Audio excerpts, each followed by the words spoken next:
ஓம் நமோ நாராயணாய. ஓம் நமோ நாராயணாய. ஓம் பூர்ணமதః பூர்ணமிதம் பூர்ணாத் பூர்ணமுதச்யதே பூர்ணஸ்ய பூர்ணமாதாய பூர்ணமேவாவசிஷ்யதே. ஓம் சாந்தி சாந்தி சாந்தி. ஓம் ஸ்ரீ கிருஷ்ணாய பரமாத்மனே நமः. நாராயணம் நமஸ்கிருத்ய நரம் சைவ நரோத்தமம் தேவீம் சரஸ்வதீம் வியாசம் ததோ ஜயமுதீரயேத். ஓம் சுக்லாம்பரதரம் விஷ்ணும் சசிவர்ணம் சதுர்புஜம் பிரசன்னவதனம் த்யாயேத் சர்வவிக்னோபசாந்தயே. வியாசம் வசிஷ்டநப்தாரம் சக்தே பௌத்திரமகல்மஷம் பராசராத்மஜம் வந்தே சுகதாதம் தபோநிதிம். व्यासाय विष्णुरूपाय व्यासरूपाय विष्णवे नमो वै ब्रह्मनिधये वासिष्ठाय नमो नमः. अविकाराय शुद्धाय नित्याय परमात्मने सदैकरूपरूपाय विष्णवे सर्वजिष्णवे. यस्य स्मरणमात्रेण जन्मसंसारबन्धनात् विमुच्यते नमस्तस्मै विष्णवे प्रभविष्णवे. ॐ नमो विष्णवे प्रभविष्णवे. ॐ नारायणं महाज्ञेयं विश्वात्मानं परायणं नारायणपरो ज्योतिरात्मा नारायणपरः. नारायणपरं ब्रह्मतत्त्वं नारायणपरः. नारायणपरो ध्याता ध्यानं नारायणपरः. यच्च किञ्चित् जगत्सर्वं दृश्यते श्रूयतेऽपि वा अन्तर्बहिश्च तत्सर्वं व्याप्य नारायणस्थितः. ऋतगुं सत्यं परं ब्रह्म पुरुषं कृष्णपिङ्गलम् ऊर्ध्वरेतं विरूपाक्षं विश्वरूपाय वै नमः. ॐ नारायणाय विद्महे वासुदेवाय धीमहि तन्नो विष्णु प्रचोदयात्. ॐ शान्ति शान्ति शान्तिः. ஓம் ஸ்ரீ கிருஷ்ணாய பரமாத்மனே நமः. ஓம் ஹரி ஓம். நாராயண நாராயண நாராயண. நம்ம பார்த்துக்கிட்டு இருக்கிறது விஷ்ணு சகஸ்ரநாமத்தில் சங்கர பாஷ்யம் பார்த்துட்டு இருக்கோம். இதில் நேத்தோடு நம்ம என்ன பண்ணியிருக்கோம், 59வது ஸ்லோகம் முடிச்சிருக்கோம்.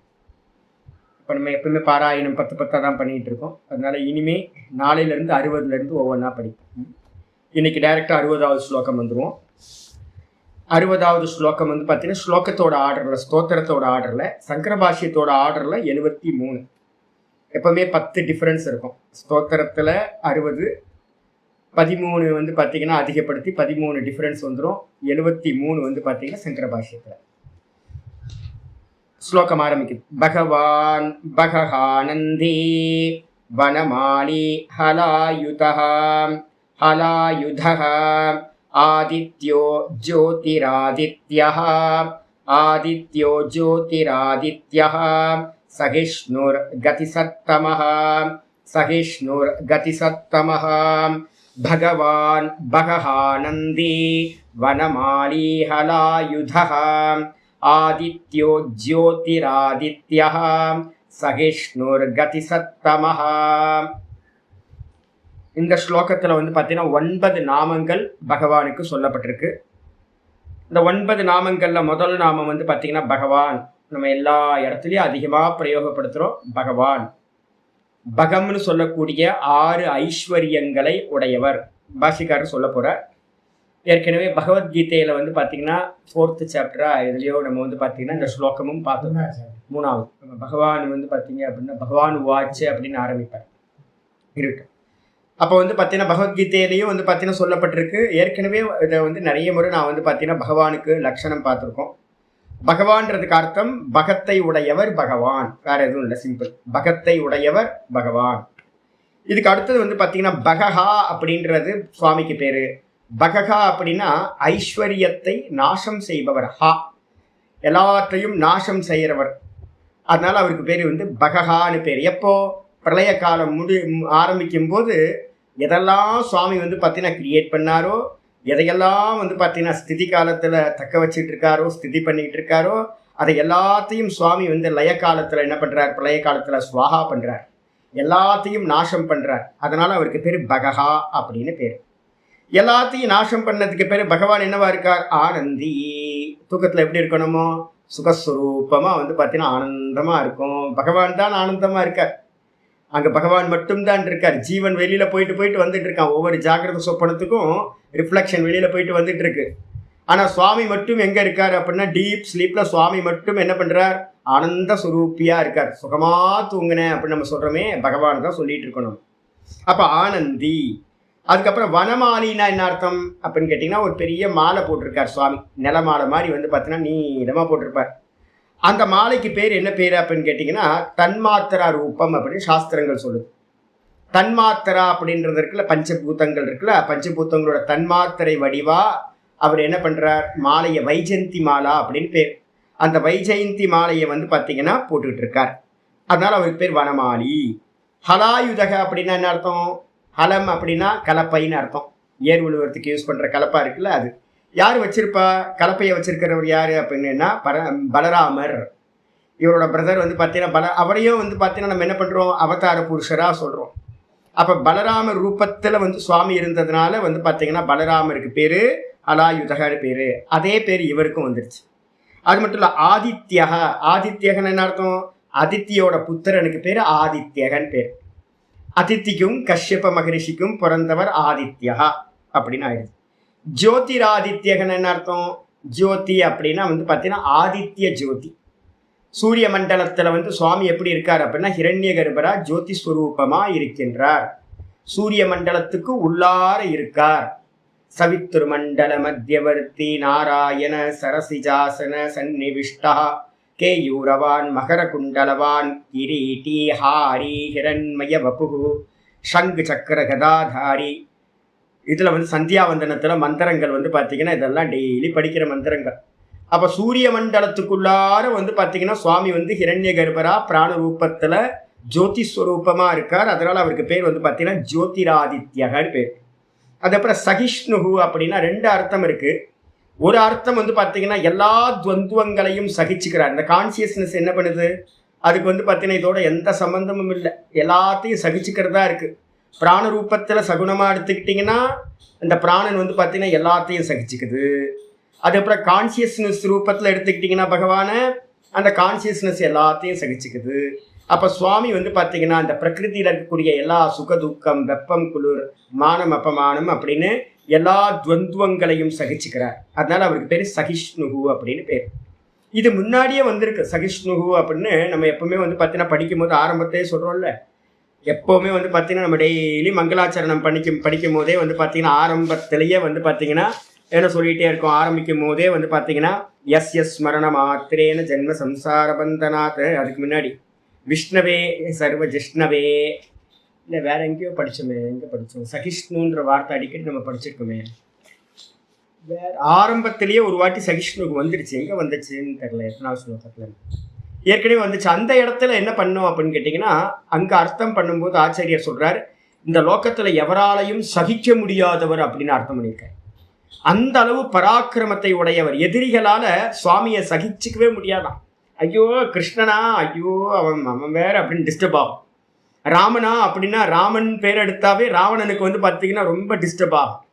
அப்போ வந்து கெட்டவர்களா அரக்கர்களா இருந்தவங்க ஜராசந்தன்ல இருந்து ஆரம்பிச்சு யாரெல்லாம் இருந்தாங்களோ எல்லாத்துக்கும் வந்து சுவாமியோட பேரை கேட்டா வந்து பார்த்தீங்கன்னா இரண்யகசிப்புக்கெல்லாம் வந்து நாராயணன் சொன்னா போதும், இரண்யகசிப்புக்கெல்லாம் உள்ளுக்குள்ளார அப்படியே கோபமா வரும்.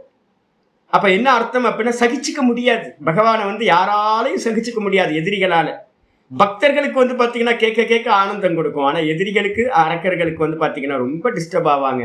அதனால சுவாமிக்கு வந்து பார்த்தீங்கன்னா சகிஷ்ணுகு அப்படின்னு பேர். அப்ப ரெண்டு அர்த்தம் வந்துடுது. துவந்துவங்களை இரட்டைகளை சகித்து கொள்பவரா இருக்கிறதுனால பகவானுக்கு பேரு சகிஷ்ணு. எதிரிகளால் சகித்து கொள்ள முடியாதவரா இருக்கிறதுனால பகவானுக்கு பேர் சகிஷ்ணு. அதுக்கப்புறம் கதி சத்தமக அப்படின்ற நாமம். கதி சத்தமன என்ன அர்த்தம், கதி அப்படின்னா பரமகதி. நம்ம எல்லாரும் சென்று சேர வேண்டிய கதி எது அப்படின்னா ஆதார தத்துவம் சுத்த சைத்தன்யம் பரமபதம் அப்படின்னு அதுக்கு பேர். விஷ்ணோகோ தத் பரமம் பதம். விஷ்ணுவோட அந்த பரமபதம் தான் கதி, வேற கதியே இல்லை. இந்த ஜீவர்கள் எல்லாம் போய் கடைசியில எங்க போய் லயமாகறாங்களோ அந்த ஸ்தானத்துக்கு பேரு கதி அப்படின்னு பேரு. சரி, அந்த கதியில வந்து பாத்தீங்கன்னா இந்த லோக்கத்துல வந்து ஏகப்பட்ட கதி இருக்கு. ஒவ்வொருத்தரும் தனக்கு வந்து பாத்தீங்கன்னா நான் இங்கதான் போய் அடையணும், இது இங்க போய் அடையணும், ஒருத்தர் சொர்க்கத்தை அடையணும்ன்றார். ஒவ்வொருத்தருக்கும் ஒவ்வொன்று, நான் ஜன்னத்தை போய் அடையணுன்றார். ஒருத்தருக்கு வந்து பாத்தீங்கன்னா பரலோகத்துல இருக்க பரமபிதாவை போய் அடையணுன்றார். இது மாதிரி 1000 பேத்துக்கு வைகுண்டம் போகணும், கைலாயம் போகணும், இது மாதிரி அநேக கதிகள் வந்து பாத்தீங்கன்னா சென்றடைய வேண்டிய இடங்கள் அப்படின்னு நிறைய லட்சியங்கள் இருக்கு. இதுல எல்லாத்துலேயும் வந்து பாத்தீங்கன்னா கதி சத்தமகா பெஸ்ட் வந்து பாத்தீங்க அப்படின்னா எதுவோ, எதெல்லாம் கதியா இருக்கோ அதுல எல்லாத்துலயும் பெஸ்ட் கதி எதுவோ அதுக்கு பேரு கதி சத்தமகான்னு பேரு. இந்த உலகத்திலேயே உயர்ந்த ஸ்தானம் எதுவோ, கதி எதுவோ அது பரமபதம். சொல்லியாச்சு. ஒவ்வொரு நாமத்துக்கா வந்துருவோம். மொத்தம் 9 நாமம் படிச்சிருக்கோம். பகவான் அப்படின்னா என்ன அப்படின் போது ஆச்சரிய சொல்லுங்க. பிராஜிஷ்ணுர் போஜனம் போக்தா சகிஷ்ணுர். ஆமா, சகிஷ்ணுர் 144 பக்கத்துல வேணா எழுதி 144. தேடி பார்த்தா என் கண்ணில் மாட்டவே மாட்டேன். அப்ப வந்து பாத்தீங்கன்னா பகவானுக்கு என்ன அர்த்தம் அப்படின்னு வரும்போது, பகவான் அப்படின்னா ஆச்சாரியர் பாஷ்யத்தை சொல்றார். இது அப்படியே கீதால வந்து பாத்தீங்கன்னா ஒரு இடத்துல வந்து பாத்தீங்கன்னா சொல்றாரு. கீதால வந்து பாத்தீங்க அப்படின்னா அங்கேயும் பாஷ்யத்துல நிறைய இடத்துல சொல்றார். ஒரு இடத்துல மட்டும் இல்லை, நிறைய இடத்துல பகவானுக்கு வந்து பாத்தீங்கன்னா லட்சணம் சொல்லும் போது நிறைய இடத்துல சொல்றேன். சரி, இப்பயே உங்களுக்கு சொல்றேன், பாஷ்யம் பார்த்துக்கலாம். நான் இந்த பிடிஎஃப் வந்து பார்த்தீங்கன்னா அப்படியே காப்பி பண்ணி எடுத்தேன். 36 பாஷ்யத்தில் 36 பாஷ்யத்தில் ஆச்சாரியார் வந்து பார்த்தீங்கன்னா இதே லட்சணத்தை சொல்றார். என்ன லட்சணம் அப்படின்னு கேட்டீங்கன்னா, ஐஸ்வர்யஸ்ய சமக்ரஸ்ய தர்மஸ்ய யசஸ்ஸ்ரியः ஞான வைராக்யயோச்சைவ ஷண்ணாம் பகயதீரினாம் யோ சோ அஸ்ய அஸ்தி இதி பகவான். பூரணமான சமக்ரஸ்ய ஐஸ்வர்யஸ்ய எப்படி எடுக்கணும்? சமக்ரம்னா பூரணம்னு அர்த்தம். பூரணமான ஐஸ்வர்யத்தையும் ஒன்று, ஐஸ்வர்யம் ஒன்று, சமக்ரஸ்ய தர்மஸ்ய பூரணமான தர்மத்தையும் 2, பூரணமான யசஸ் அப்படின்னா என்ன அர்த்தம்? புகழ், ஸ்துதி. இந்த உலகம் எல்லாம் வந்து பார்த்தீங்கன்னா புகழ்து இல்லை, பகவானை தானே ஸ்துதி பண்ணுது. அப்போ யசகான்னு பேர், அதுக்கு பேர். அதுக்கப்புறம் ஸ்ரீயகா, பூரணமான வெல்த். அதுக்கு வந்து பார்த்தீங்கன்னா ஸ்ரீயவே வச்சிருக்கார் மார்பிளையே. அப்போ அதனால பூரணமான அஷ்டலக்ஷ்மிகளும் அவர்கிட்ட இருக்கு. அதுக்கப்புறம் பூரணமான ஞானத்தையும், பூரணமான ஞானம் அவருக்கு இருக்கு. இந்த லோக்கத்தில் இருக்கக்கூடிய சர்வத்தையும் அறிந்தவர். சர்வவித்து சர்வவித்து சர்வஜ்ஞா முண்டகோபனிஷத்து சொல்லுது. பரமாத்மா எப்படிப்பட்டவர் அப்படின்னா எல்லா ஞானத்தையும் உடையவர். இப்ப நமக்கு வந்து பாத்தீங்கன்னா ஞானி புருஷர்கள் அறிஞ்சாங்கன்னு, ஞானத்தை அறிஞ்சாங்கன்னா என்ன அர்த்தம் அப்படின்னா சாமானிய ஞானத்தை தான் அடைய முடியும். இது எல்லாம் பிரம்மம் அப்படின்னு அறிஞ்சா அதுக்கு பேர் சர்வஜ்ஞான்னு பேர். இப்ப நம்ம ஞானத்தை அடைகிறோம் அப்படின்னா நம்ம சர்வஜ்ஞனா தான் ஆக முடியும், சர்வவித்து ஆக முடியாது. சர்வவித்துனா என்ன அர்த்தம் அப்படின்னா தான் படைத்த இந்த மொத்த ஜெகத்துல இருக்கிற எல்லாத்தையும் அறிந்தவர். விசேஷ ரூபமா ஒரு அறிவு இருக்கும். ஏன் இந்த எறும்புக்கு காலுக்கு கட்டாய் போய் கிடக்குது நமக்கு தெரியுமா? நமக்கு தெரியாது. நம்ம என்ன பண்ணுவோம்? எதெல்லாம் பார்க்கிறோமோ இதெல்லாம் பொய், இது எல்லாம் பொய் அப்படின்னு சொல்லிட்டு நம்ம என்ன பண்ணுவோம்? இருக்கிறது ஒரே பிரம்மம் மட்டும்தான், அந்த பிரம்மமா நான் இருக்கேன்னு நம்ம அறிஞ்சிருவோம். அப்ப நம்ம எல்லாத்தையும் என்ன பண்ணுவோம்? சர்வம் பிரம்மைவ அப்படின்னு அறிஞ்சிக்கலாம். எல்லா ஆபரணங்களும் வந்து பார்த்தீங்கன்னா தங்கம் அப்படின்னு அறிஞ்சிக்கலாம். ஆனால் இவன் காலில் கோல்டு ஸ்மித் அந்த நகையெல்லாம் பண்ணானே, அவனுக்கு வந்து பார்த்தீங்கன்னா என்ன தெரியும்? இது எல்லாம் ஒவ்வொரு ஆபரணத்துக்கும் என்னென்ன பேரு. நான் சொன்னேன்ல, எனக்கு ஒரு நெக்லஸ் எடுத்தா அதில் இருக்க பார்ட் என்னன்னு நமக்கு தெரிய மாட்டேங்குது, பேர் என்னன்னு தெரிய மாட்டேங்குது. ஆனால் வந்து பார்த்தீங்கன்னா கோல்டு ஸ்மித்துக்கு வந்து பார்த்தீங்கன்னா அதெல்லாம் தெரியுமா? ஒவ்வொன்றுத்தோட டீட்டெயிலாக தெரிஞ்சு வச்சிருப்பான். அப்போ நம்ம எல்லாம் தங்கம்னு தெரிஞ்சுப்போம், ஆனால் அவனுக்கு வந்து பார்த்தீங்கன்னா தங்கம்னும் தெரியும்.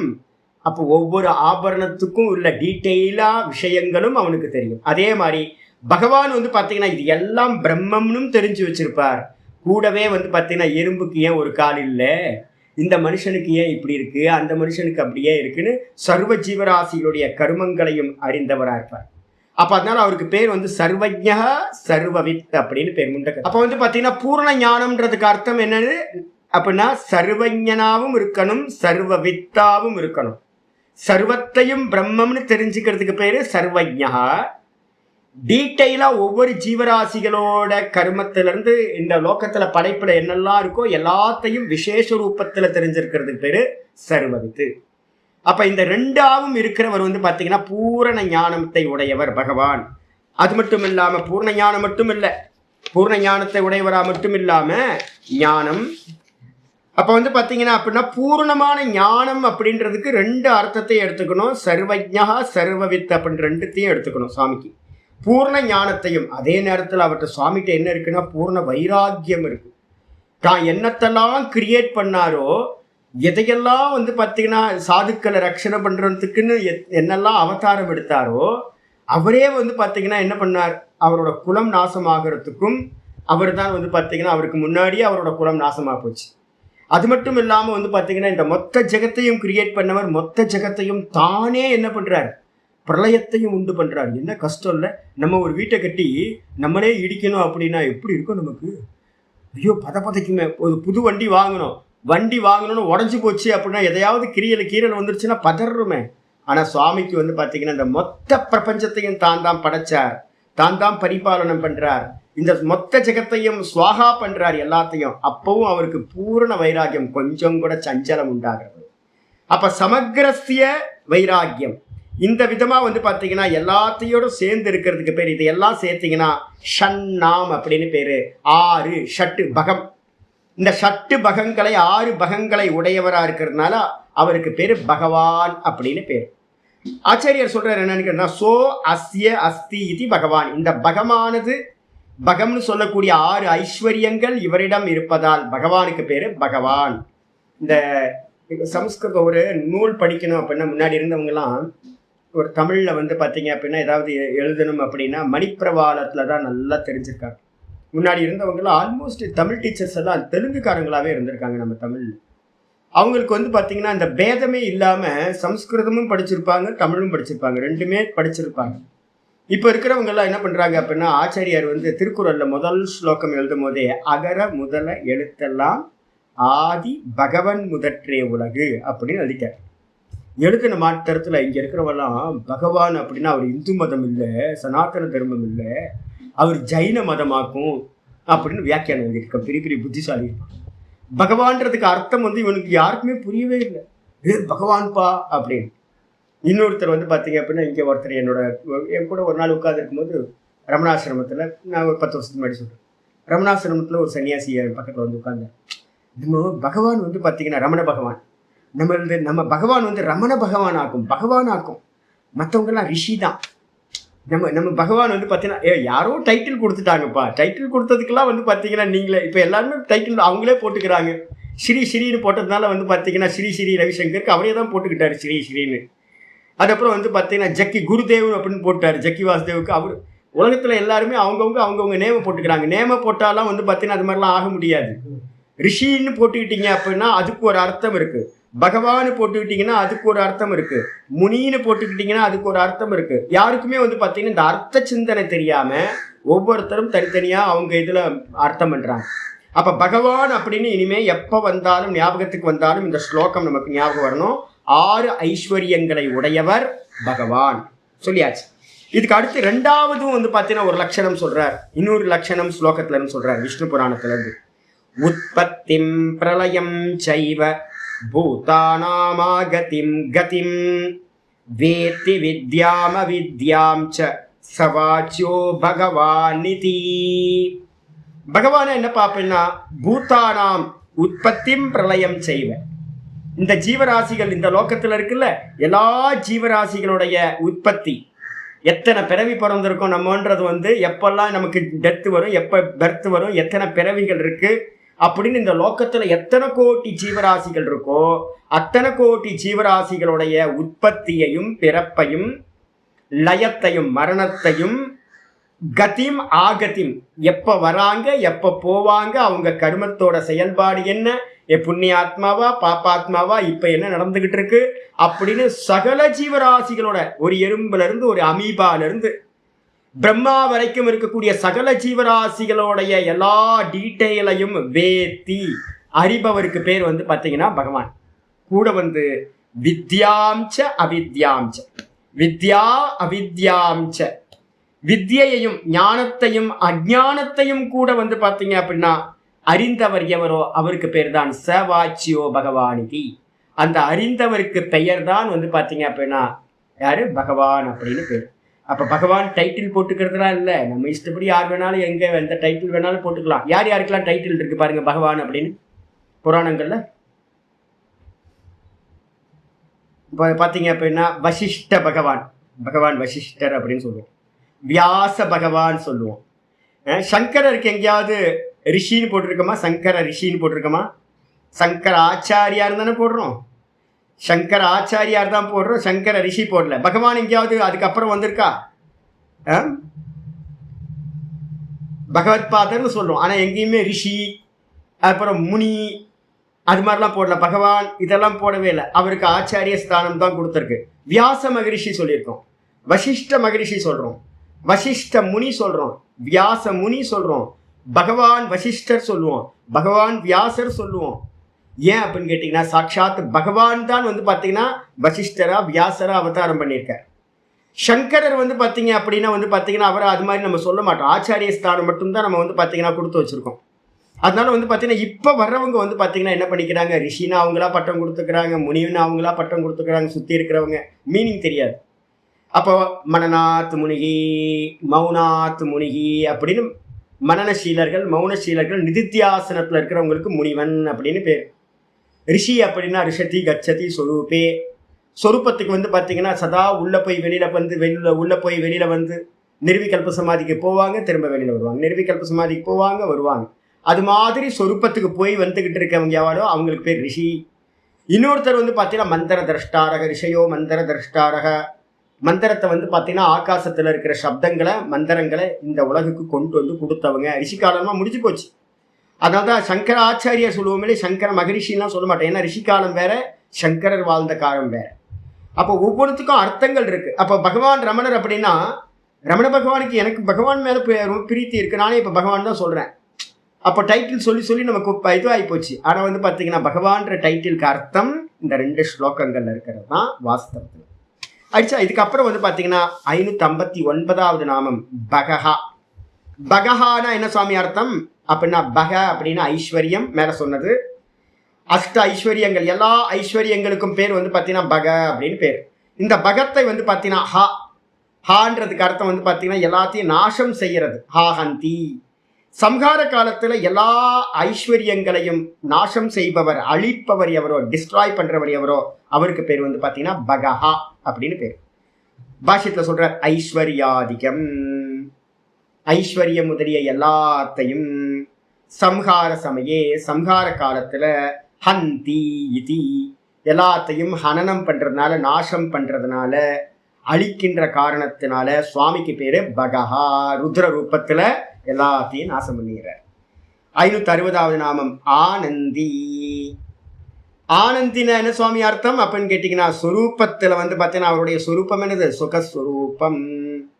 எங்க நம்ம டிஸ்ட்ராய் பண்றோம்? ஜாகிரத சொப்பனம் எல்லாத்தையும் வந்து பிராண ரூபத்துல சுவாமி என்ன பண்றார்? எல்லாத்தையும் எரேஸ் பண்ணி டீப் ஸ்லீப்புக்கு போயிடுறார். டீப் ஸ்லீப் போனோன்னு அங்க வந்து எப்படி இருக்கார் சுவாமி அப்படின்னா ஆனந்தோ, தன்னுடைய சொரூப ஆனந்தத்துல ஆனந்தமா இருக்காரு டீப் ஸ்லீப்ல. அதனால வந்து பாத்தீங்கன்னா ஆனந்தின்னு பேரு. சுகஸ்வரூபத்வாத், சுவாமி எப்படி இருக்கார்? சுகஸ்வரூபமா இருக்கார். நம்ம என்ன டெய்லி வந்து பார்த்தீங்கன்னா ததா சம்பன்னோ சதா சம்பன்னோ ததா பவதி. நம்ம டெய்லி தூக்கத்தில் வந்து பார்த்தீங்கன்னா என்ன ரூபத்தில் போயிடுறோம்? சுவாமியோட ரூபத்தை டெய்லி அடையிறோம். டெய்லி வந்து பார்த்தீங்கன்னா சுவாமியோட சேர்ந்து இருக்கும். யோசிச்சு பாருங்க, ஆலிங்கனம் பண்ணிக்கிட்டு நான் வேறு அவர் வேறுன்னு அங்கே இல்லை. எங்கே போனேன்? பரமஹம்சானந்தானே எங்கே போனோம் அப்படின்னா பரமஹம்சானந்தாவும் காணும், குரங்கும் காணும், நாயும் காணும், பன்றியும் காணும், அசுரனும் இல்லை, தேவனும் இல்லை, எந்த பேதமும் இல்லை, சாண்டாளன் இல்லை, பிராமணன் இல்லை, அம்மா இல்லை, அப்பா இல்லை, எங்கே போனோம் எல்லாம் அப்படின்னா ஏகரூபத்தில் ஆனந்த சுரூபமா நம்ம வந்து பார்த்தீங்கன்னா டீப் ஸ்லீப்ல ஆனந்த சுரூபமா பகவானா இருக்கும். திரும்ப வந்து பார்த்தீங்கன்னா என்ன பண்ணிட்டோம்? காலையில் எழுந்திரிக்கும் போது அகங்காரத்தோட இந்த தேகாதிகள் மேலே அபிமானத்தோட வந்துருச்சு. அப்போ வந்து பார்த்தீங்கன்னா நம்மளோட சுரூப்பம் வந்து பார்த்தீங்கன்னா டீப் ஸ்லீப்ல வந்து பார்த்தீங்கன்னா எல்லாத்தையும் நாசம் பண்ணிட்டு பிராணன் என்ன பண்ணுது? எல்லாத்தையும் சுவாகா பண்ணிட்டு ஆனந்த சுரூபமா அந்த இடத்துல இருக்கு டீப் ஸ்லீப்ல. அது மட்டும் இல்ல, சர்வ சம்பன்ன சமிருத்தத்வாத் ஆனந்தீவா. வேற ஒரு அர்த்தம். எப்போ ஒரு ஆனந்தம் ஒருத்தருக்கு கிடைக்கும், நமக்கு கொஞ்சம் கொஞ்சம் கிடைச்சாவே, யாராவது போனஸ் போட்டாங்க அப்படின்னா அவ்வளோதான். எல்லாம் மந்த்லி சேலரி வாங்குறவங்களுக்குலாம் ஒரே ஜிகுன்னு இருக்கும். கவர்மெண்ட் ஒர்க்கர்ஸ்க்கெல்லாம் சேலரி வந்து கூட வந்து பார்த்தீங்கன்னா போனஸ் வந்துடுச்சு அப்படின்னா 2 மாதம் போனஸ், 3 மாதம் போனஸ் அப்படிலாம். இன்சென்டிவ் ஏதாவது கிடைச்சதுன்னா சந்தோஷம். அப்படி அப்போ வந்து பார்த்தீங்கன்னா நமக்கு எதெல்லாம் கிடைக்குதோ அப்பவே சந்தோஷம் வருதே, ஆனந்தத்தை அடையிறமே. இந்த மொத்த உலகமும் உங்களோடதுன்னு சொல்லிட்டா எப்படி இருக்கும்? தலகால் புரியுமா? யோசிச்சு பாருங்க. மொத்த உலகம் உங்களோட தாங்க, நீங்க தாங்க ஓனர் அப்படின்ட்டீங்கன்னா, ஐயோ 1 லட்சம் 2 லட்சம் போனஸ் கிடைச்சாவே வானத்துக்கும் பூமிக்கும் தலகால் புரியாம என்ன பண்றதுன்னு தெரியாம இந்த பணத்தை எண்ண முடியாம தவிச்சுக்கிட்டு இருப்போம். ஒரு 5 கோடி கொடுத்துட்டா புரியாது, அப்படியே உட்கார முடியாது. மொத்த உலகமும் உங்களோடதுன்னு சொல்லிட்டா எப்படி இருக்கும்? அப்ப சுவாமி எப்படி இருக்காரு அப்படின்னா மொத்த பிரபஞ்சத்தையும் உடையவரா இருக்கார். அதான் சொல்லுது, சர்வ சமிருத்தி சர்வ சம்பத் சமிருத்தி சமிருதத்வாத், பூரணமா எல்லா சம்பத்துக்களையும் இந்த மொத்த 7 ஜகத்தையும் வந்து பார்த்தீங்கன்னா 7 லோக்கங்களையும் நல்ல பூரணமா உடையவரா இருக்கிறதுனால சுவாமி எப்படி இருக்காருன்னா எப்பவுமே ஆனந்தி, அவருக்கு குறையே இல்லை. நமக்கு தான் எப்போ பார்த்தாலும் ஒரு குறை இருக்கு, இது இல்லையே இது இல்லையே இது இல்லையே. எனக்கு இப்போதான் தோசை வந்து சரியாக வர மாட்டேங்குது. இந்த சனியை நான் வந்து பார்த்தீங்கன்னா நான்ஸ்டிக்கை வச்சுட்டு டெய்லி போராட வேண்டியிருக்கு. ஏதாவது ஒரு நல்ல ஒரு நான்ஸ்டிக் கிடைச்சா நல்லா இருக்கும்ல. குறை சமையல் பண்ணும்போதெல்லாம் ஒரு நல்ல ஃப்ரை பேன் இருந்தால் நல்லா இருக்கும்ல. பழசை வச்சுக்கிட்டே ஓட்டிக்கிட்டு இருக்கேன் நான். ஏன் ஒரு புதுசு வாங்கணும், மனசே வர மாட்டேங்குது, காசு செலவாயிரும்ல. அப்போ எப்போ பார்த்தாலும் குறையோடையே இருக்கும். நம்ம போட்டு டருன்னு போட்டு நான்ஸ்டிக் வந்து பார்த்தீங்கன்னா போயிடுச்சு. இப்போ வந்து பார்த்தீங்கன்னா அந்த தோசை வராத போது என்ன பண்ணுவோம், இது மாதிரி வந்துக்கிட்டே இருக்கு அப்படின்னு ஒரே அலுப்பு, ஒரே குறை, எல்லாத்துலேயும் குறை, எல்லாத்துலேயும் குறை குறை குறை. அப்போ எங்கே துக்கம் ஆனந்தம் இருக்கும்? சுவாமிக்கு வந்து பார்த்தீங்கன்னா சர்வமும் பூரணமாக இருக்கு. அவருக்கு வந்து குறையே இல்லாத காரணத்தினால எல்லாம் நிறைவா இருக்கிறதுனால சுவாமி எப்பவுமே ஆனந்த சுரூபமா இருக்கார். எங்க? டீப் ஸ்லீப்ல. டைம் லிமிட் இல்லை, ஸ்பேஸ் லிமிட் இல்லை, அதுக்கப்புறம் மேட்டர் லிமிட் ஆகலை. பூமா, நம்ம ஏற்கனவே பார்த்துருக்கோம்ல, பூமா வித்யாவை பற்றி பேசும்போது சொல்லியிருக்கேன் சாந்தோக்கிய உபனிஷத்தில். எது வந்து பார்த்தீங்கன்னா அன்லிமிட்டாக இருக்கோ அதுக்கு பேர் பூமா. அப்போ தூக்கத்தில் இருக்கிற அந்த சொரூப்பம் வந்து பார்த்தீங்கன்னா அன்லிமிட்டாக இருக்குது. எதுவுமே பாகுபாடு பண்ணுறது, லிமிட் பண்ணுறது ஒன்றுமே அங்கே இல்லை. அதனால தான் நம்ம தூக்கத்தில் வந்து பார்த்தீங்கன்னா எப்படி இருக்கும், ஆனந்தமாக இருக்கும். அப்போ சுவாமி வந்து பார்த்தீங்கன்னா ஆனந்த ரூபமாக இருக்கின்றார். அதுக்கப்புறம் வனமாலி 561வது நாமம். வனமாலின்னா என்ன அர்த்தம்? வனமாலையை அணிந்தவர். வனமாலைனா என்ன சுவாமி அப்படின்னா பூத்த தன்மாத்திர ரூபாம்.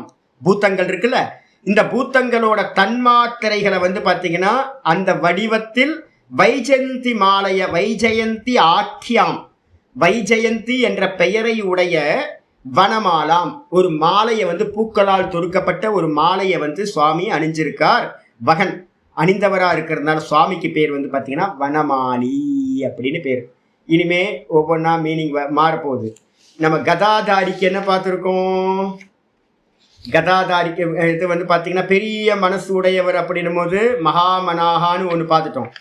அது இல்லாமல் கதாதரக அப்படின்றதுக்கு வந்து பார்த்தீங்கன்னா ஒரு பேர் பார்த்தோம், சங்க சக்கர கதாதரக 546. அப்போ வந்து பார்த்தீங்கன்னா சங்கு அப்படின்னும் போது வந்து பார்த்தீங்கன்னா சக்கரத்துக்கு என்ன பேர்? சக்கரத்துக்கு வந்து மனஸ் தத்துவம். கதாக்கு வந்து பார்த்தீங்க அப்படின்னா புத்தி தத்துவம். இப்போ வந்து பார்த்தீங்க அப்படின்னா என்ன தத்துவம் வந்துருச்சு?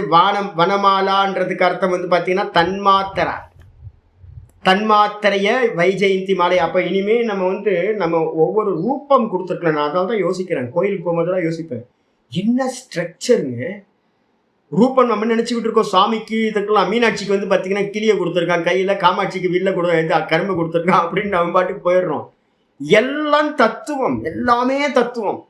என்ன கல்பனா பாருங்க, என்ன கல்பனா! வேற யார் பண்ண முடியும்? சுவாமி தான் பண்ண முடியும். எல்லாத்தோட புத்தியில இருந்துக்கிட்டு சுவாமி தான் இந்த மாதிரி கல்பனையெல்லாம் பண்ண முடியும். அப்ப வனமாலான்றது வந்து பார்த்தீங்கன்னா தன்மாத்திர வடிவாக இருக்கின்ற வைஜெயந்தி என்ற பெயரை உடைய அந்த மாலையை அணிந்தவரா இருக்கிறதுனால வனமாலி. அதுக்கப்புறம் ஹலாயுதகன என்ன அர்த்தம்? 562வது நாமம். ஹல அப்படின்னா என்ன அர்த்தம்? கலப்பை தெரியல எல்லாத்துக்குமே. என்னது கலப்பைன்னா என்ன அர்த்தம்? மலையாளத்தில் கலப்பை தெரியுமா சிமிச்சச்சி? சேம்.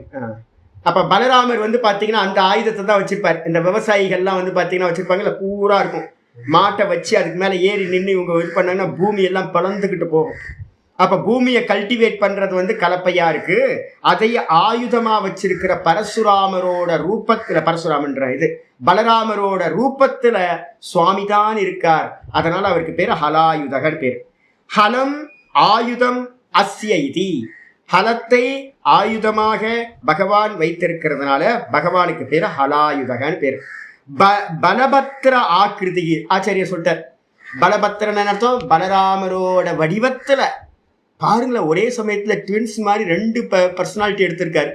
கிருஷ்ணராவும் அவர் தான் இருக்கார், பலராமராவும் அவர் தான் இருந்திருக்கார். அப்போ ஆச்சரியம் இல்லை, 2 அவதாரம் ஒரே சமயத்துல பண்ண விசேஷம் வந்து பார்த்தீங்கன்னா இங்க அவதாரத்துக்கு மட்டும்தான் இருக்கு. இந்த மாதிரி இருக்கார். பலபத்திர ஆக்கிருத்தின்னு என்ன அர்த்தம்? ஃபார்ம், பாடி. பலராமரோட ஃபார்ம்ல வந்து பார்த்தீங்கன்னா சுவாமி இருந்தார். அவரோட ஆயுதம் ஹலம், அதனால இவருக்கும் பேர் அலாயுதா. 563வது நாமம் ஆதித்யா. ஆதித்யன் என்ன அர்த்தம்? அதிதி. அதித்தி கஷ்யப மகரிஷி, இந்த 2 பேர்த்துக்கும் வந்து பார்த்தீங்கன்னா பிள்ளையா பிறந்ததுனால அதித்தியோட அபத்தியம் ஆதித்யா அப்படின்னு பேர். அப்போ வந்து பார்த்தீங்கன்னா அதித்யாம் கஷ்யபாத், அதித்ய அம்மாட்ட கஷ்யப்பர் ஹஸ்பண்டா இருக்கிற கஷ்யப்பருக்கும் வாமன ரூபேன, வாமன அவதாரத்துல அவதாரமா ஜாத்தக பிறந்ததுனால வாமனருக்கு ஒரு பேர் தான் ஆதித்யக. வாமனருக்கு பேரு ஆதித்யக அப்படின்னு பேர். ஏற்கனவே ஒரு ஆதித்ய பார்த்தோமோ, அகஸ்தியருக்கும் வேற யாருக்கு பேர் பார்த்தோம்? ஸ்வயம்பூ சம்புர் ஆதித்ய புஷ்கராட்ச, அங்க ஒரு ஆதித்ய பார்த்தோம்ல. ஆதித்யன்றதுக்கு அங்க என்ன மீனிங் பார்த்தோம்?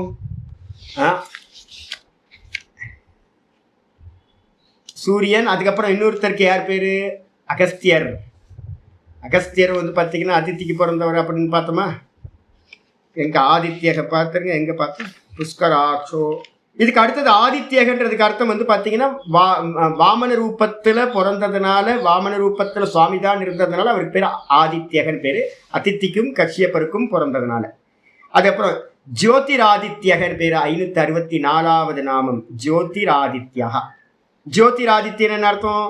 ஜோதிஷி சவித்ரு மண்டலே ஸ்திதோ. நமக்கு வந்து வானத்துல சூரிய மண்டலத்துல ஜோதி ஸ்வரூபமா எது இருக்கு? சூரிய மண்டலத்துக்குள்ளார என்னவா இருக்கார்? வாயு ரூபத்துல, பிரகாஷ ரூபத்துல, ஹிரண்மயரா. ஹிரண்மயனுக்கு என்ன பேரு? ஹிரண்மயம் அப்படின்னா தங்கம் மாதிரி ரொம்ப கிளார் அடிக்கிறவரா, பிரகாசிக்கின்றவரா சூரிய மண்டலத்துக்கு உள்ளார இருக்கார். அதனால அவருக்கு பேரு ஸ்திதா ஜோதிராதித்யக. அப்ப ஹிரண்ய கர்ப்பர்னு போட்டுக்கணும். ஜோதிராதித்யன்னு யாரை குறிக்கிறது? சூரிய மண்டலத்துக்குள்ளார இருக்கிற ஹிரண்ய கர்ப்பர். அப்ப சூரிய மண்டலம் என்னது அப்படின்னா அதான் பிரம்மா. விராட்டுன்றது இந்த சூரியன் தான். தேகம், ஸ்தூல தேகம் ஆதித்யன். அந்த ஸ்தூல தேகத்துக்கு உள்ளார யார் இருக்காரோ அவருக்கு பேர் சமஷ்டி புத்தி, சமஷ்டி பிராணன், சமஷ்டி மனசு.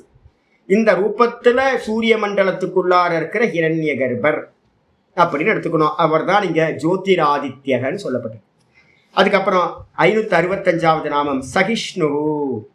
சகிஷ்ணுன்னா என்ன சுவாமி அர்த்தம்? எல்லாத்தையும் சகிச்சுக்கிறவர், சகனம் பண்ணிக்கிறவர், எல்லாத்தையும் பொறுத்துக்கிறவர். பாஷிகர் எதுக்கு என்ன பண்றார்? துவந்துவானி சீதோஷ்ணாதீனி சகத இதி சகிஷ்ணு. துவந்துவங்களை எல்லாத்தையும், என்ன துவந்துவங்கள்? இரட்டைகள் நம்ம சொல்றோம்ல. இதெல்லாம் இரட்டைகள் அப்படின்னு கேட்டீங்கன்னா, இந்த தேகத்துக்கு குளிர் வெப்பம். இந்த தேகத்துக்கு வந்து பார்த்தீங்கன்னா வெப்பம் குளிர் வந்து வந்து வந்து போயிட்டே இருக்கு. அதுக்கப்புறம் வந்து பிராணனுக்கு வந்து பார்த்தீங்கன்னா பசி தாகம் பிராணனுக்கு. அதுக்கப்புறம் மனசுக்கு என்ன இருக்கு? சுகம் துக்கம், மானம் அபமானம். அப்ப மானம் அபமானம் சுகம் துக்கம், அப்புறம் வெப்பம் குளிர் பசி தாகம், இது எல்லாம் துவந்துவங்களா இருக்கு. லாபம் நஷ்டம், இது எல்லாத்தையும் வந்து பார்த்தீங்கன்னா சகிச்சு கொள்பவர் எவரோ அவருக்கு பேர் வந்து பார்த்தீங்கன்னா விஷ்ணு. நீங்க சகனம் பண்ணிக்கிட்டீங்கன்னா விஷ்ணு உங்கள்கிட்ட இருக்காருன்னு அர்த்தம். யாரெல்லாம் சகிச்சுக்கிறாங்களோ அவங்கெல்லாம் விஷ்ணு ஸ்வரூபம்னு அர்த்தம். அப்படிதான் இருக்கணும் அர்த்தம். பாருங்க, அம்மாக்களை பார்த்தீங்க அப்படின்னா ஐயோ எல்லாருமே சகிச்சுக்கிறாங்க. பெண்கள் சகிச்சுக்கிறத பார்த்தீங்கன்னா எனக்கு ஆச்சரியமா இருக்கு. ஐயோ நான் எல்லாத்தையும் உத்து பார்ப்பேன். பார்க்கறத வேலை நமக்கு. பராக்கு பார்க்குறவன் தானே. ரோட்டில் இறங்குனாவே வந்து பார்த்தீங்கன்னா பார்த்துக்கிட்டே இப்போ ஒரு ரன் பண்ணுறதுக்கு ஒரு லோயர் கிளாஸ் பீப்புளை பாருங்களேன், லோயர் மிடில் இவங்களெல்லாம் பெண்கள் இருப்பாங்க. என்ன கஷ்டப்படுறாங்க, பசங்களை ஸ்கூலுக்கு அனுப்பணும், ஹஸ்பண்டை சகிக்கணும், பக்கத்தில் இருக்க சொசைட்டியை சகிக்கணும், எல்லாம் பண்ணி பெண்கள் ஐயோ தியாகிங்க நான் பார்த்துக்கேன். அதுலேயும் வந்து பார்த்தீங்கன்னா நடுவில் கோயிலுக்கு வந்து ஒரு நமஸ்காரத்தையும் சுவாமிக்கு ஒரு நமஸ்காரத்தையும் போட்டுக்கணும். ஐயோ பாவம், ரொம்ப சகிப்புத்தன்மை. அப்போ யாரெல்லாம் சகிச்சுக்கிறாங்களோ, ஒரு பக்கம் கணவன்மார்கள் பார்த்தீங்க அப்படின்னா மேலே இருக்கிறவங்க பொசிஷனில் இருக்கிறவங்க திட்டுறது எல்லாத்தையும் ஃபேமிலிக்காக எவ்வளோ சகிச்சுக்க வேண்டியது. ஒவ்வொருத்தரும் வந்து பார்த்தீங்கன்னா ஒருத்தர் நின்றுக்கிட்டே வேலை பார்க்குறாரு. நான் போனேன், எவ்வளோ நேரம் நினைப்பீங்க? காலையில் 9 மணிக்கு வந்தால் ராத்திரி 10 11 மணி வரைக்கும், 10 மணிக்கு கடையை மூடுறாங்க சாமி. எல்லா டெக்ஸ்டைல் ஷாப்லையும் அப்படிதான். அப்போ நின்றுக்கிட்டே இருக்கிறாங்க. என்னன்னு கேட்டே அப்படின்னா குடும்பம் நடத்தணுமே சாமி. அப்போ வீட்டில் வந்து பார்த்தீங்கன்னா குழந்தைங்க நல்லா இருக்கணும் அப்படின்றதுக்கு, மனைவி குழந்தைங்க நல்லா இருக்கணுன்றதுக்காக ஒருத்தர் வந்து பார்த்தீங்கன்னா சம்பாதிக்கிறதுக்காக காலையிலேருந்து நின்று வருஷக்கணக்காக பழகி போச்சு சாமி அப்படின்ட்டு. எத்தனை மணிக்கு இங்கே வீட்டுக்கு போவீங்க அப்படின்னு கேட்டால் 11 மணிக்கு வீட்டுக்கு போவீங்க சாமி. வீட்டுக்கு போவோம் சாமி. 11 மணிக்கு போய் 11 மணிக்கு புருஷன் கொண்டாட்டி வெயிட் பண்ணி அவருக்கு சாப்பாடு போட்டு படுக்கிறதுக்கு 12 மணி ஆகி திரும்ப காலையில் எழுந்திரிச்சு சீக்கிரமே கிளம்பி வந்து இங்கே வந்து 10-20 கிலோமீட்டர் 30 கிலோமீட்டர் வந்து தூரத்தில் வந்து அட பாவிகளா என்ன அநியாயம் என்ன ஒரு பக்கம். அப்போ இந்த உலகத்தில் வந்து எவ்வளோ தியாக மூர்த்திகள் இருக்காங்க. எல்லா ரூபத்திலும் எங்கெல்லாம் நம்ம சகிச்சுக்கிறோமோ அங்கெல்லாம் விஷ்ணு பகவான் இருக்கார் அப்படின்னு புரிஞ்சுக்கணும். அதுக்கு அடுத்தது வந்து பார்த்தீங்கன்னா ஆச்சாரியர் சொல்றார் கதி சத்தமகா. வேற இடத்துல அந்த சகிஷ்ணு வரும்போது என்ன அர்த்தம் பண்ணாருன்னா பகைவர்களால் சகிக்க முடியாதவர் அப்படின்னு அர்த்தம் வேற இடத்துல வந்ததுல அர்த்தம் பண்ணிருக்கு. அடுத்து கதி சத்தமகன் என்ன அர்த்தம்? 566வது நாமம். கதி அப்படின்னா என்ன அர்த்தம்? நம்ம போய் பரமகதி நம்ம சொல்றோம்ல, பரமகதி எது, நம்மளுடைய கதி என்ன அப்படின்னு கேட்டா கத்தினா மார்க்கம். ஆனா வாஸ்தவத்துல கத்தின்றதுக்கு அர்த்தம் மார்க்கத்தை மட்டும் எடுக்காதீங்க, சென்றடைகிற இடத்தை எடுங்க. இந்த ஜீவராசிகள் எல்லாம் வந்து பார்த்தீங்கன்னா சென்றடைகிற இடம், பரம யோக்கியமான இடம் எது அப்படின்னா பரமபதம். விஷ்ணோஹோ தத் பரமம் பதம். பரமபதத்தை தான் நம்ம அடையணும். அந்த பரமபதம் எப்படிப்பட்டதுன்னா கதிஷ்ட அசௌ சத்தமஸ்ச இது கதி சத்தமஹா. நம்ம அடைய வேண்டிய டெஸ்டினேஷனாகவும் அதே நேரத்தில் அது எப்படி இருக்கு, கத்தியாகவும் இருக்கு, சென்றடைகிற இடமாகவும் இருக்கு. அதே நேரத்தில் சத்தமஹா அப்படின்னா என்ன அர்த்தம்? ரொம்பவும் உயர்ந்ததாகவும் இருக்கு. இந்த உலகத்திலேயே அடைய வேண்டிய இடம் நயாகரா ஃபால்ஸோ ஆல்ப்ஸ் மலையோ இதெல்லாம் போவேண்ணா, டொரண்டோவோ வேற எங்கேயோ லண்டனோ பாரிஸோ இதெல்லாம் போவேண்ணா. அதெல்லாம் அடையிற இடம் இல்லை. போனால் திரும்ப வந்துடணும். சொர்க்கத்துக்கு போனாலும் திரும்ப வந்துடணும். அப்போ சுவாமியை அடைஞ்சாதான் இந்த சம்சாரத்துக்கு திரும்ப வராத மோட்சம் கிடைக்கும். அதனால இந்த உலகத்திலேயே அல்டிமேட் எது அப்படின்னா சென்றடைய வேண்டிய இடத்துல உத்தமமான இடம், மிகச்சிறந்த இடம் சுவாமி தான். அதனால கதிசத்தமகன்னு சுவாமியோட ஸ்வரூபத்துக்கு பேர், பிரம்மஸ்வரூபம். இதில் மொத்தம் வந்து பார்த்தீங்கன்னா 9 நாமங்கள் பார்த்துருக்கோம், படிச்சுக்கோங்க. ஓம் பகவதே நமஹா, ஓம் பகக்ரே நமஹா, ஓம் ஆனந்தினே நமஹா, ஓம் வனமாலினே நமஹா, ஓம் ஹலாயுதாய நமஹா, ஓம் ஆதித்யாய நமஹா, ஓம் ஜோதிராதித்யாய நமஹா, ஓம் சகிஷ்ணவே நமஹா, ஓம் கதிசத்தமாய நமஹா. அடுத்த ஸ்லோகம், ஸ்லோகத்தோட ஆர்டரில் 61, சங்கர பாஷ்யத்தோட ஆர்டரில் 74வது ஸ்லோகம்.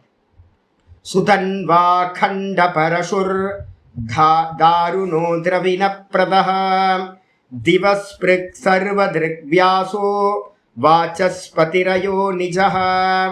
சுதன்வா கண்ட பரசுர் தாருணோ திரவின பிரதஹ திவஸ்பிருக் சர்வதிருக்வியாசோ வாசஸ்பதிரயோ நிஜஹ. இதுல மொத்தம் 7 நாமங்கள் சொல்லப்பட்டிருக்கு. சுதன்வா தனுஷ், தனுஷ் அப்படின்னா வில்லு. சுதன்வான்றதுக்கு அர்த்தம் என்னென்ன அர்த்தம்னா நல்ல சுந்தரமான அழகான வில்லை உடையவர். சுவாமி வந்து பார்த்தீங்கன்னா வில்லு வச்சிருக்காரு. எந்த ரூபம்? ராமர், கோதண்ட ராமர்னு சொல்றோம்ல. அப்ப கோதண்டத்துக்கு பேர் தான் வந்து பார்த்தீங்க அப்படின்னா சுதன்வா அப்படின்னு பேர். கோதண்டத்தை தரித்த ராம அவதாரத்தில் இருந்தவர் சுவாமி. அதுக்கப்புறம் கண்ட பரசுர், கண்ட பரசு, பரசுனா என்ன அர்த்தம்? பரசுராமர் வச்சிருக்காருல கோடாலி, பரசு ஆயுதத்துக்கு பேர் பரசுன்னு பேர். பரசுராமர் வச்ச பரசுன்னு ஆயுதத்துக்கு பேரே பரசு, கோடாரி.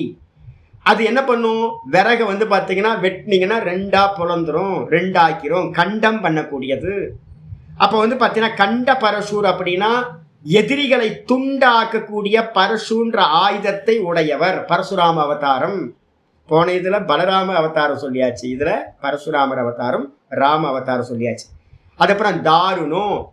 தாருணோன்றதுக்கு அர்த்தம் வந்து பாத்தீங்கன்னா பீஸ்ட், ரொம்ப கொடுமையான ஆள், ரொம்ப வந்து என்னது அக்ரஸிவா இருக்கிறவர், வைல்டு அனிமல். சுவாமி எப்படிப்பட்டவர் அப்படின்னா ரொம்ப வைல்டு பீஸ்ட். ஏன் சுவாமி அப்படியா? ஆமா, எதிரிகளுக்கு யாரெல்லாம் சன்மார்க்கத்தை தடுக்கிறாங்களோ அவங்களுக்கெல்லாம் சுவாமி என்ன பண்ணுவார் அப்படின்னு கேட்டீங்கன்னா, ஹிரண்யகசிபை வந்து பார்த்தீங்கன்னா வதம் பண்ணும்போது பீஸ்டா தானே வந்தாரு. ரொம்ப அக்ரஸிவா சிங்கம் மாதிரி வந்து எல்லாத்தையும் பொண்ணு வயிற்ற கிழிச்சு சாப்பிட்டு போயிட்டாரு. இன்னும் மோசமான ஆள் இல்லை. அப்போ வந்து தாருணோன்றதுக்கு அர்த்தம் யாரு, என்ன அவதாரம் எடுக்கணும்? நரசிம்ம அவதாரம். தாருணக பீஸ்ட். அதுக்கப்புறம் திரவிண பிரதகா. அதுக்கப்புறம் சௌமியமாயிட்டார். சௌமியமானதுக்கு பிறகு கேட்டதெல்லாம் கொடுக்கிறார். பக்தர்கள் எதெல்லாம் கேட்கிறாங்களோ செல்வத்தை, வெல்த்த, அவங்களுக்கெல்லாம் திரவிணம் அப்படின்றதுக்கு அர்த்தம் வெல்த்து. அதை வந்து கொடுக்கறதுனால சுவாமிக்கு பேரு திரவிண பிரதகான்னு பேர். அதுக்கப்புறம் திவஸ்பிருக்கு. என்ன அவதாரம்? வானத்துக்கும் பூமிக்கும் வளர்ந்து நின்ன வாமன அவதாரம். வாமன அவதாரத்துல வந்து பாத்தீங்கன்னா சுவாமி வாமனனா இருந்து வானத்துக்கும் பூமிக்கும் திருவிக்கிற சுவாமியா அவதாரம் எடுத்தார். அப்ப வந்து வளர்ந்து வளர்ந்து வளர்ந்து போய் வானத்தையே வந்து பாத்தீங்கன்னா தொடர அளவுக்கு வந்து பாத்தீங்கன்னா அவர் தலையெல்லாம் தெரியலையா, வானத்துக்கு மேல போயிடுச்சா தலையெல்லாம். அந்த அளவுக்கு பெருசா வளர்ந்ததுனால அவருக்கு பேரு திவ ஸ்பிருக்கடு பேரு. திவனா சொர்க்கம், வானம், வானுலகம். அதை வந்து பாத்தீங்கன்னா தொட்டவர் எந்த அவதாரத்துல? திருவிக்கிரம சுவாமி அவதாரத்துல. அதனால திவஸ்பிருக்கு. சர்வதிருக்குன்னா என்ன அர்த்தம்? வியாசோ, வியாச அவதாரம். சர்வதிற்கு வியாசம். எத்தனை அவதாரத்தை பார்த்துங்க, ஒரே ஸ்லோகத்துல எல்லா அவதாரத்தையும் சொல்லிட்டு இருக்காரு. இந்த இப்ப நான் சொல்றது வந்து பாத்தீங்கன்னா எந்த புக்கில் தெரிஞ்சாலும் கிடைக்காது. இந்த ஸ்லோகம் எல்லாம் அவதார புருஷர்களை சொல்றது அப்படின்னு எந்த நானும் பார்த்த ரெஃபரன்ஸ் எடுத்து பார்த்தா எந்த புக்லையும் வந்து பாத்தீங்க அப்படின்னா இத்தனை அவதாரத்தையும் இதில் சொல்ல டைரக்ட் லிட்டரல் மீனிங் பண்ணிட்டே போறாரு. சூக்ஷ்ம அர்த்தம் எடுக்கிறதே இல்லை. சர்வதிற்கு வியாசோ. சர்வதிற்கு அப்படின்னு என்ன அர்த்தம்? எல்லாத்தையும் அறிந்தவர். வியாச உச்சிஷ்டமிதம் சர்வம் சொல்லுவோம். வியாசரோட எச்சில் படாததே இந்த உலகத்துல ஒண்ணுமே இல்லையா. 18 புராணங்கள், மகாபாரதம், பாகவதம் மாதிரியான 18 புராணங்கள், அதுக்கப்புறம் பிரம்மசூத்திரம், இது மாதிரி எல்லா கிரந்தங்களையும் எழுதி என்ன பண்ணாருன்னா இந்த உலகத்துல இருக்கிற சர்வ விஷயங்களையும் அவர் டச் பண்ணாதே இல்லை. அப்ப என்ன அர்த்தம்னா சர்வத்திற்கு எல்லாத்தையும் பார்த்தவர், சர்வஜர்னு பேர். அப்படிப்பட்டவரா இருக்கிற வியாசரா பகவான் தான் வந்து பாத்தீங்கன்னா அவதாரம் பண்ணார். அதனால சர்வதற்கு வியாசா. அதுக்கப்புறம் வாச்சஸ்பதிர் அயோனிஜா. வாச்சஸ்பதி அப்படின்றது வந்து பாத்தீங்கன்னா பெரியவங்க இந்த உலோகத்துல வந்து ஏகப்பட்ட பேருக்கு வாச்சஸ்பதி வாச்சஸ்பதினு பேர். அந்த வாச்சஸ்பதி அப்படின்னா வாக்குல வந்து பாத்தீங்கன்னா ரொம்ப ஈஸ்வரத்தன்மையோட நிறைய பேர் அவதாரம் பண்ணியிருக்காங்க. அந்த வாச்சஸ்பதிகள் நிறைய பேர் அவதாரம் பண்ணாலும் அவங்க எல்லாம் அம்மாவோட கர்ப்பத்திலிருந்து யோனி வழியா பிறந்தவங்க. ஆனா சுவாமி வந்து பாத்தீங்கன்னா கிருஷ்ணனா ராமனா வந்து பாத்தீங்கன்னா அவதார மூர்த்திகள் எல்லாமே வந்து பாத்தீங்கன்னா கர்ப்பத்திலிருந்து யாருமே பிறக்கவே இல்லை. அதனால அயோனிஜக. அயோனிஜகனா யோனிஜ. யோனிஜனா யோனியிலிருந்து பிறந்தவங்க, அம்மாவோட வயிற்றுல இருந்து. அயோனிஜக அப்படின்னா வயிற்றிலிருந்து பிறக்காதவர்.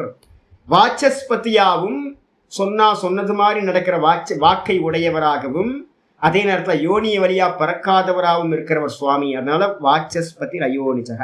வந்துருங்க பாஷ்யத்துக்கு. சுதன்வா அப்படின்னா என்ன அர்த்தம்? பாஷிகர் சொல்ற 567வது நாமம். சுதன்வான்றதுக்கு அர்த்தம் சோபனம், இந்திரியம், இந்திரியாதிமயம், ஷாருங்கம், தனுகு, அஸ்ய அஸ்தி இது சுதன்வா. ஷாருங்க தன்வா அப்ப நம்ம சொல்றோம் பாத்தீங்களா. ஷாருங்கம் அப்படின்றது வந்து பாத்தீங்கன்னா சுவாமி வந்து வச்சிருக்கார். ஷாருங்கம்னா என்ன அர்த்தம் அப்படின்னு கேட்டீங்கன்னா ஒரு தனுஷ், ஒரு வில்லுக்கு பேரு ஷாருங்கம்னு பேரு.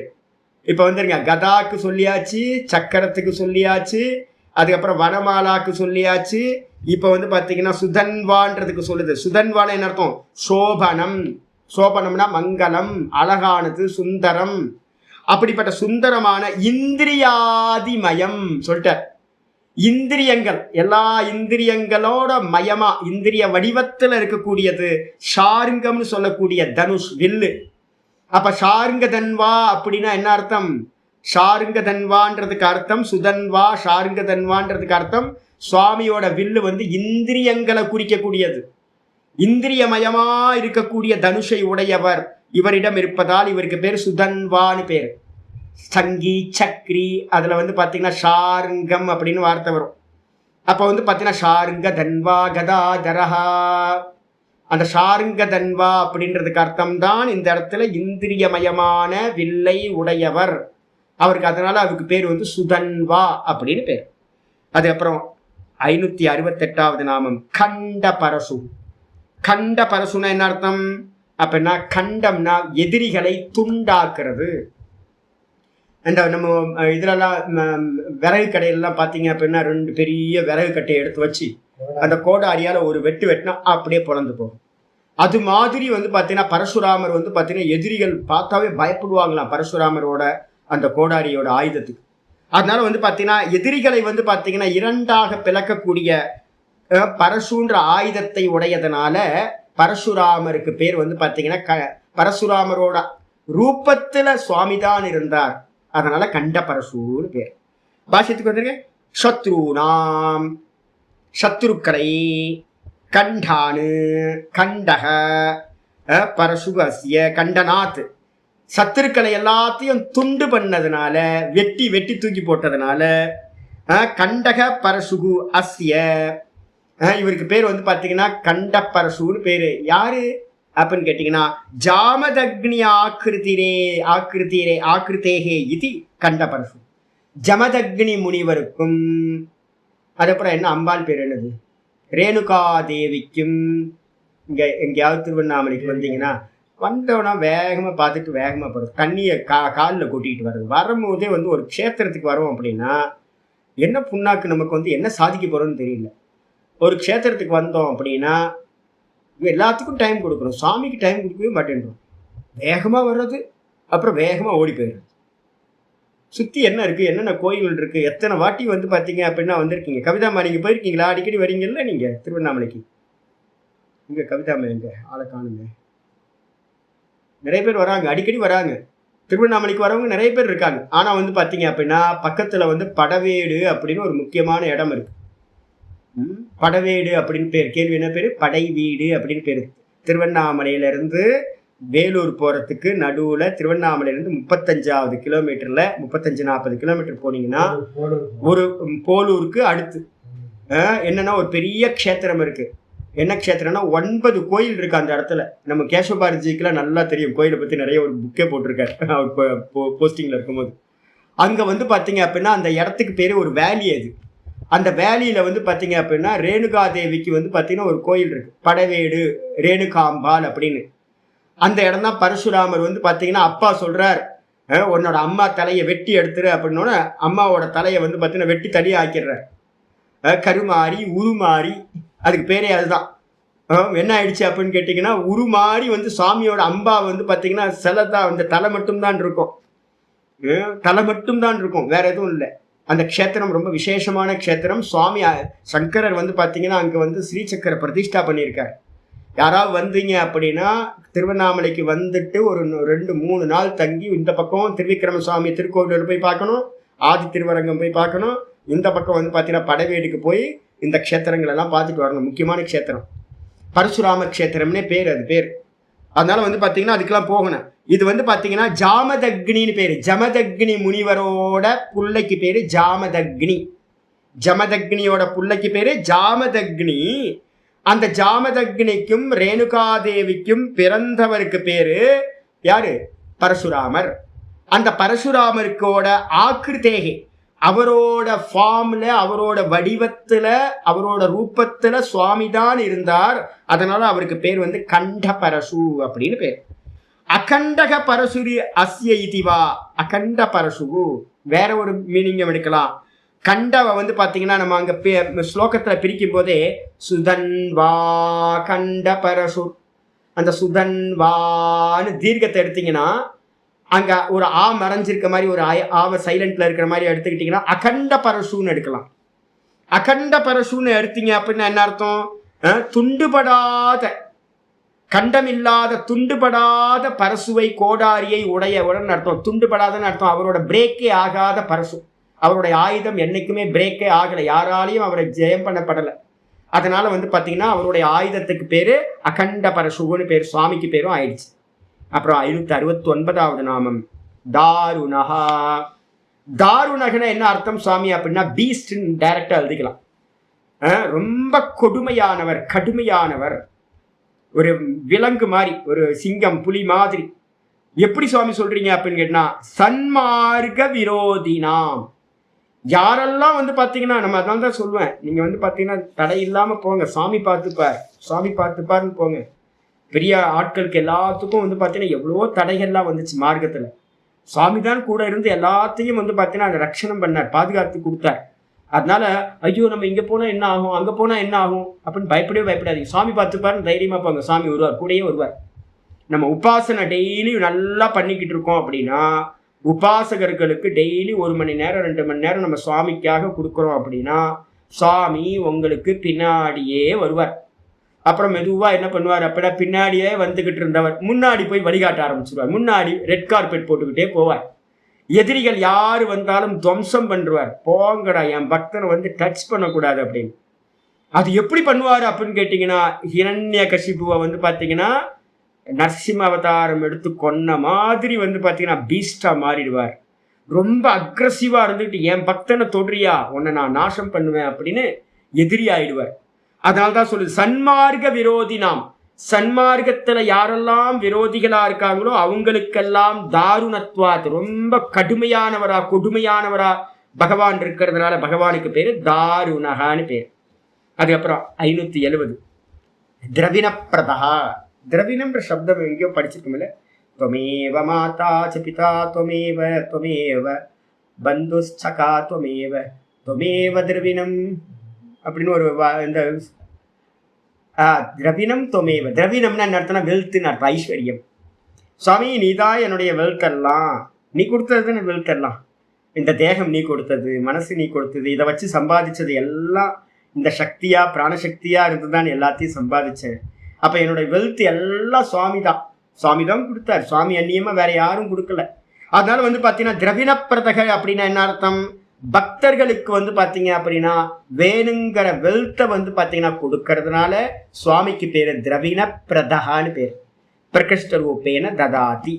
நல்லா வந்து பாத்தீங்கன்னா கேட்டதெல்லாத்தையும் கொடுக்குற பாரி வல்லல் அவர். வல்லலா இருந்துகிட்டு கேட்கறதெல்லாம் கொடுக்குறா. இப்ப நான் கேட்டதெல்லாம் கொடுத்துருக்கேன். நான் இந்த லைஃபை கேட்டேன். நான் ஒரு காலத்துல 13 வயசுல வந்து பாத்தீங்கன்னா 13-14 வயசுல மொட்டை மாடியில் போய் உட்காந்துட்டு வந்து பாத்தீங்கன்னா ஒரு பக்கம் வந்து பாத்தீங்கன்னா ஸ்ரீரங்கம் கோயில் நல்ல கோபுரம் தெரியும், ஒரு பக்கம் வந்து பாத்தீங்கன்னா மலைக்கோட்டை தெரியும். எப்படி இருக்குன்றீங்க, ஆனந்தமா பார்த்துக்கிட்டு சே இப்படியே விட்டா நல்லா இருக்குமே அப்படின்னு. அதுக்கப்புறம் ஆந்திராவில் கொஞ்ச நாள் ஒர்க் பண்ணேன்.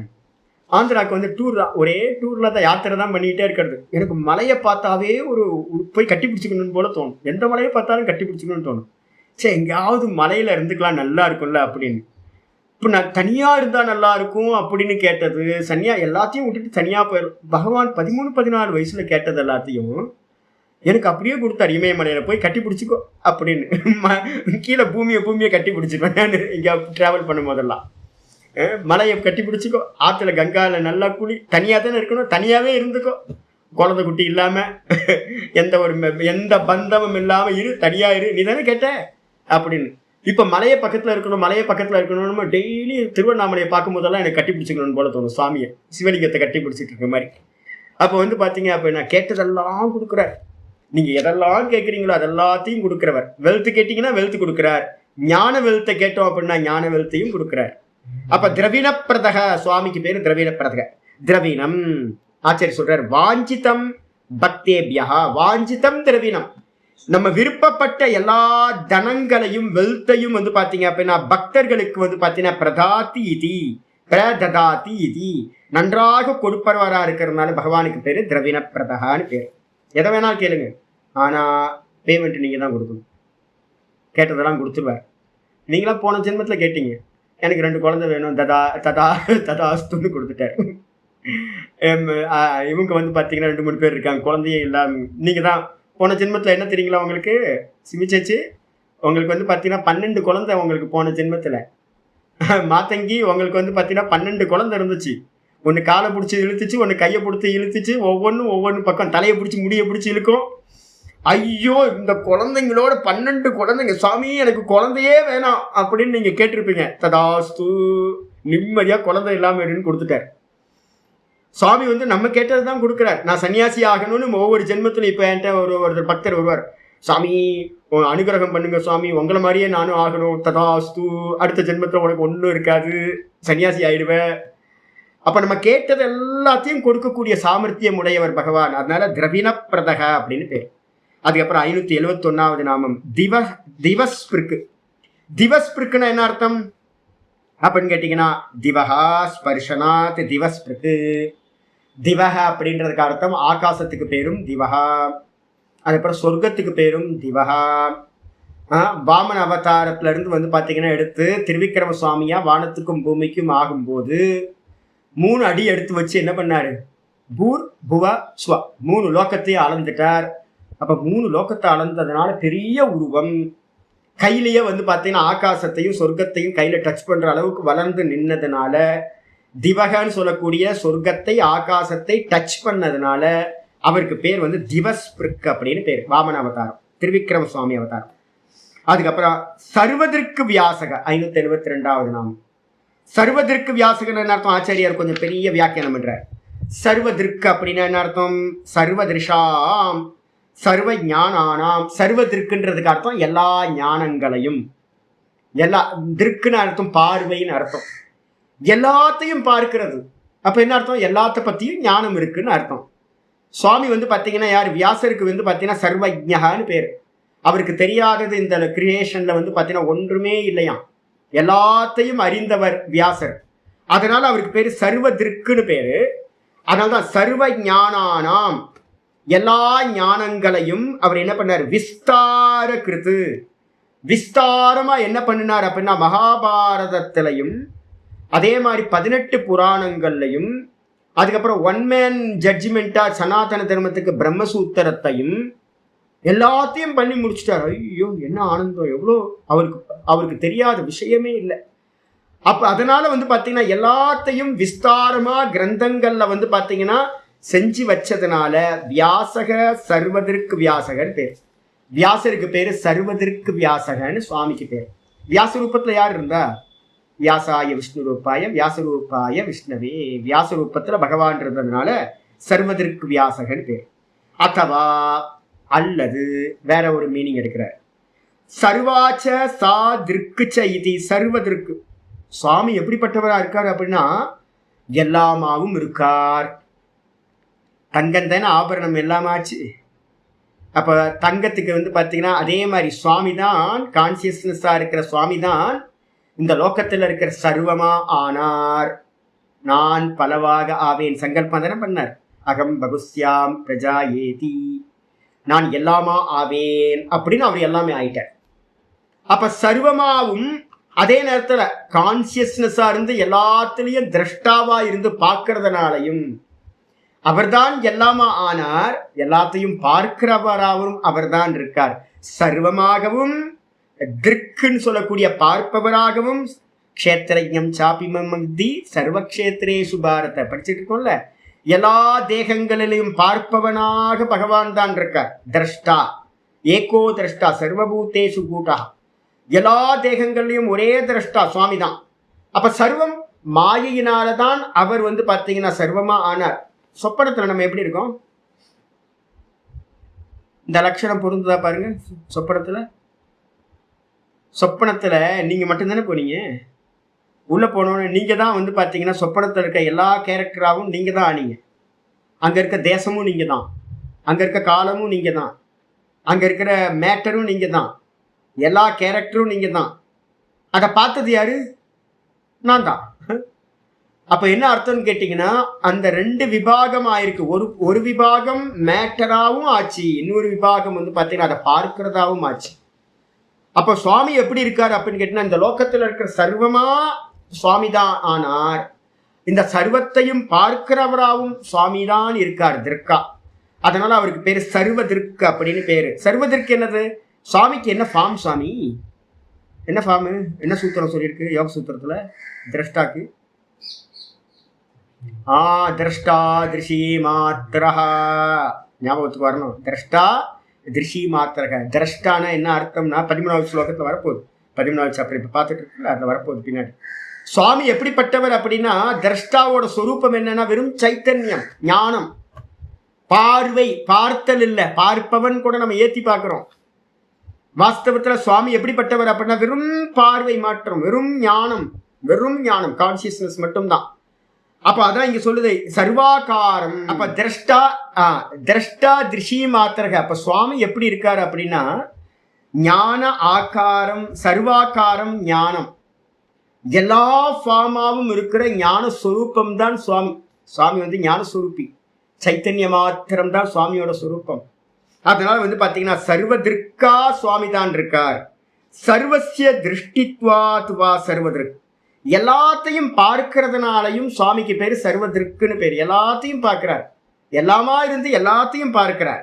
அது மட்டும் இல்ல, இதுக்கு பேரு சர்வதிருக்குன்னு பேர். அப்ப சர்வதிருக்குன்னா சைத்தன்யம், பார்வை, பார்ப்பவன் அப்படின்னு எடுத்தாச்சு. வியாசகன்றதுக்கு மீனிங் என்ன சுவாமி எடுக்கிறீங்க அப்படின்னு கேட்டீங்கன்னா லட்சணம் இதெல்லாம் எடுத்துங்க.